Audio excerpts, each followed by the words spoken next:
So you want to do skills-based change work, let go of those scripts, let go of those processes. Well, you need to understand the TOTE Loop.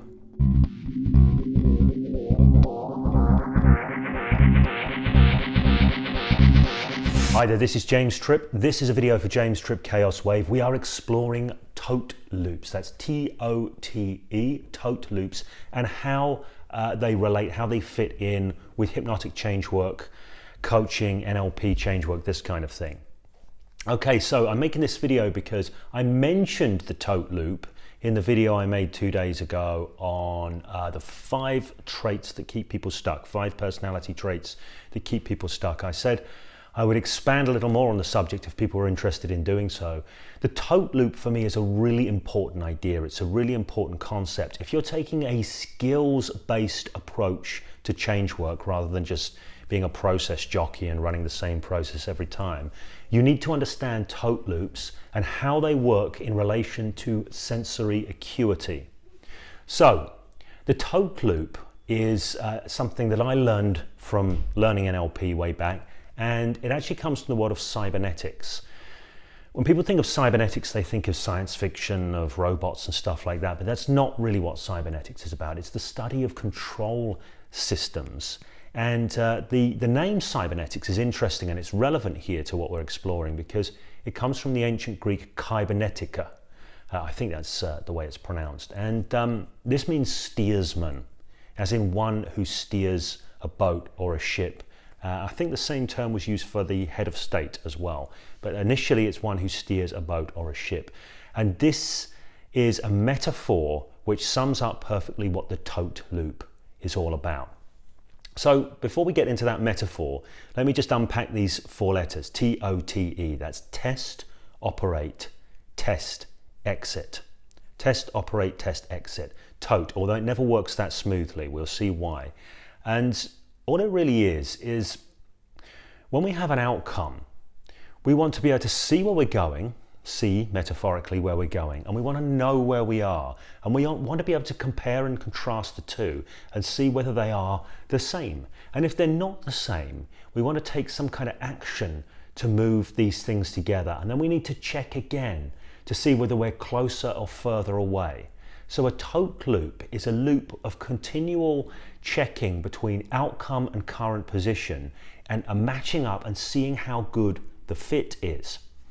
Now, as I mentioned, if you are taking a skills-based approach to change work, you need to understand TOTE loops because you need to know where you're headed and you need to know where you are in relation to that. The way this works in terms of steering a boat, imagine you want to steer a boat out of a harbour.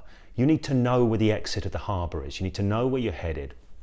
You need to be able to get a bead on that and then see where you are, see where your current course is. And if you look and you see that you're going a little bit too far to the left, you want to correct to the right. And when you correct to the right, you check again. This is key, checking again. If you're on course, you stay on course, but you continue to check to make sure you haven't drifted. If you've gone too far the other way, then you redirect, you adjust again, and you head for where you want to go. So, why is this important in real world change work? And I say real world change work because a lot of change work is taught by processes, and there's an assumption that people will just respond in a way that happens to fit with the steps of the process. Sometimes that happens, oftentimes it doesn't, or it happens suboptimally. And if you're not paying attention, you won't know. And if you don't know where you're headed, you won't be able to course correct. So it's important to have outcomes when you're doing change work. And I don't just mean the goal that the client has. In fact, that's often one of the worst outcomes that you can have, because as the system changes, the outcome that was chosen by the original configuration of the system can often become less good a fit, put it that way. But it's good to know the kinds of shifts that you want to get happening at various points in the change work that you're doing. So I'm going to give you 2 examples here, 2 quite different examples, but they're both utilizing this idea of a TOTE loop. And I'll talk about how that relates to awareness and sensory acuity, which is something that we train, we really drill very deeply on the Tripp-MacArthur Level 1 Changework Skills program. So the first is, let's say you're doing some psychoeducation work with people. how people render themselves up ideas-wise and render the world up ideas-wise is what dictates what they see as possible. Going back to the 5 traits video I did a couple of days ago, we talked about helplessness and hopelessness. So how people are seeing things, the sense they are making, is key. And sometimes we want to give people a new map that enables them to have freedom where previously there was restriction. Or we want them to refrain from doing something that is getting in the way of them making change. Now, I did that 5 traits video, and one of the traits that I left off, and I can't believe I left this off because it's the most obvious one, is the trait of self-criticism and self-judgment, people hating on themselves. This is the single biggest barrier to change. I have no idea why I forgot to mention it in the previous video, or it didn't occur to me. It's the elusive obvious. But this point of self-criticism, self-judgment, all the time people are hating on themselves, they're keeping themselves stuck because they're not able to hold what it is they want to change in any kind of transformative consciousness, because they're always trying to push it away and struggle against it and fight it. And they can never really change it when they're in an adversarial relationship with it. So one of the things when I'm doing change work is I want to remove judgment from the system and bring equanimity into the system, so people can look at their aspects of self and really be with them. Really be with them in a transformative way. I'm a great believer in the maxim, what you cannot be with will not let you be. If a client cannot be with an aspect of self without hating on it, without being filled with disgust, this is a problem. This is a barrier to change work. So I might approach this in a number of different ways. One of the most basic ways I'll approach it is through a psychoeducation kind of method, whereby I bring people to see how being at odds with themselves, having internal struggle, trying to banish and cut out bad parts of self and all this internal judgment is not serving them. And I want to bring them to that point. So as I'm using different metaphors, different ideas, I want to be listening for judgment and criticism in their languaging. I want to be looking for looks of disgust on their face. And you know, initially I'm going to be hearing those and seeing those. I want to be able to use my sensory acuity, my eyes, my ears, my awareness, to be able to see where we are, where the boat is in relation to the harbour mouth, and get this adjustment happening. So at some point when somebody can look at an aspect of self, an element of how they have been being, and they can be calm with it, they have a different calm physiology, and maybe all the language of judgment and criticism has disappeared and been replaced by perhaps some understanding and some perspective.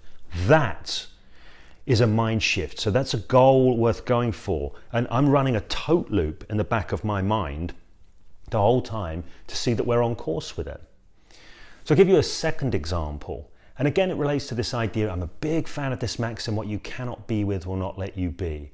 A lot of the time when people have post-traumatic stress issues, this kind of thing, they got stuff in their past, significant emotional events, and you want to reprocess them. Now, the trick to reprocessing a significant emotional event is often when you fire it up, people will collapse back into the emotion of it. And you don't want that to happen. You want them to be able to fire the stuff back up and have them remain in a dissociated position to that, observing it from a calm and resourceful place, a stable place. Okay, so they're not being sucked back into, they're not regressing back into the memory. They are remembering, they are putting the memory back together within the presence of a more stable, resourced consciousness and dissociated consciousness. So you want to be able to see, if you're facilitating this kind of work, psychoactively or hypnotically, that the person is not being pulled back into the state, because you don't want them rehearsing the problem physiology. There's no good to be had in that. You want them to be reprocessing the material of it in a different way. So this is an important thing. Your goal, the harbour mouth, is this stability, is this calm, is this regularity in breathing, an open physiology. That's your goal, to keep them stabilized in that. That's what you want to see And as you bring up the material gently that you want them to be with and reprocess, you want to see that they're staying there and not collapsing back into. Are they where you want them to be? So here's another example.